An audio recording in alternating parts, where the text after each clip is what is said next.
Depende kasi yan sa presyo. Pero kung yung piyesang bibili ninyo ay consist ng rubber or plastic, ako ay highly recommend na original ang bibili ninyo.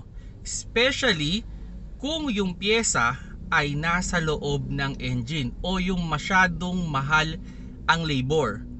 Okay? Or ganito scenario na lang. Halimbawa, medyo nag-aalangan kayo kung ano ba talaga yung sira.